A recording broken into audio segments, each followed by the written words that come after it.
New research continues to make a sobering case against one of the most socially accepted habits in modern culture: alcohol consumption. While it's often seen as a harmless indulgence or a way to unwind after a long day, the long-term consequences of even moderate alcohol use are coming into sharper focus, and they're far more disturbing than many would like to admit. One of the most troubling revelations is the growing link between alcohol and dementia, a neurodegenerative condition that now affects nearly 1 million people in the UK alone, with numbers expected to rise sharply in the coming decades. Emerging research from respected institutions like Atrium Health and Oxford University is now showing that alcohol may be among the most dangerous, yet modifiable risk factors for Alzheimer's disease, the most common form of dementia. This isn't about the long-known risks of alcohol on the liver, heart, or social function. This is about direct, measurable damage to brain structures that govern memory, cognition, and personality. And the damage, it turns out, may begin sooner and with less alcohol than previously thought. In a 2023 preclinical study, researchers administered alcohol to mice using a chronic drinking approach, simulating patterns of voluntary alcohol consumption over just 10 weeks. The results were deeply concerning.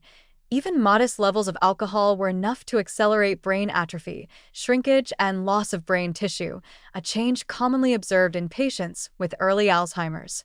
The brains also showed increased deposits of amyloid plaques, the toxic proteins widely considered a hallmark of Alzheimer's disease progression. What this suggests is that alcohol doesn't just correlate with dementia, it may actively drive the processes that cause it. And this isn't just theory. In a 2024 large-scale analysis by Oxford University, researchers examined brain scans from over 40,000 people and identified alcohol as one of the most damaging lifestyle-related exposures for cognitive health. Alongside traffic-related air pollution and diabetes, alcohol consumption stood out for its role in weakening regions of the brain that are particularly susceptible to age-related decline. These aren't fringe findings, they come from mainstream institutions using robust data and modern imaging to assess risk at a population level. What's particularly alarming is that the damage doesn't require heavy, chronic binge drinking. We're not just talking about those who drink excessively every night or suffer from diagnosed alcohol use disorder. The research shows that even moderate alcohol intake, amounts that many would consider normal or social, can significantly degrade the brain's ability to resist neurodegenerative decline.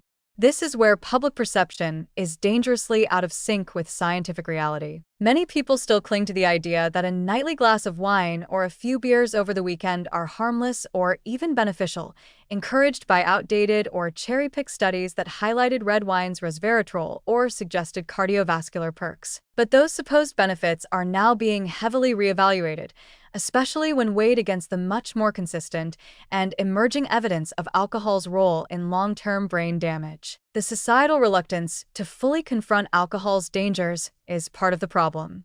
Alcohol is embedded in social rituals, holiday celebrations, work culture, and relaxation routines. It's advertised with sophistication, glamorized in media, and downplayed by policymakers, despite being a well-established carcinogen and neurotoxin. Its addictive potential is severe, and its withdrawal process can be medically dangerous. Yet it is far more accessible and accepted than other substances that are arguably less harmful on a biological level. Public health guidance in the UK currently advises no more than 14 units of alcohol per week, equivalent to 6 medium glasses of wine or 6 pints of average-strength beer. But new evidence suggests even that limit may be too high.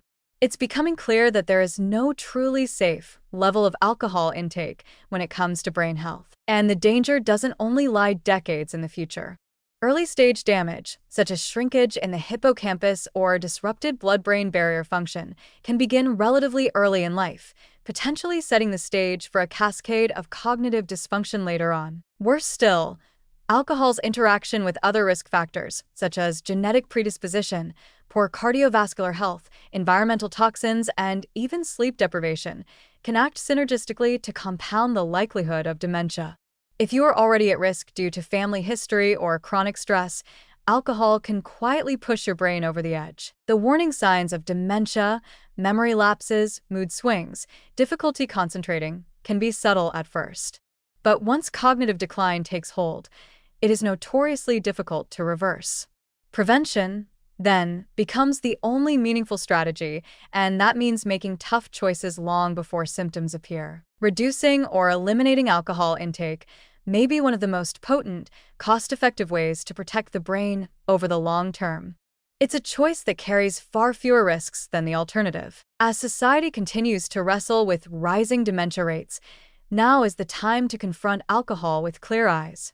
What has long been dismissed as a personal vice or casual pleasure must be understood for what it really is: a neurotoxic substance that can degrade memory, emotional stability, and cognitive independence. In the face of mounting evidence, continuing to ignore this reality is not just negligent, it's dangerous.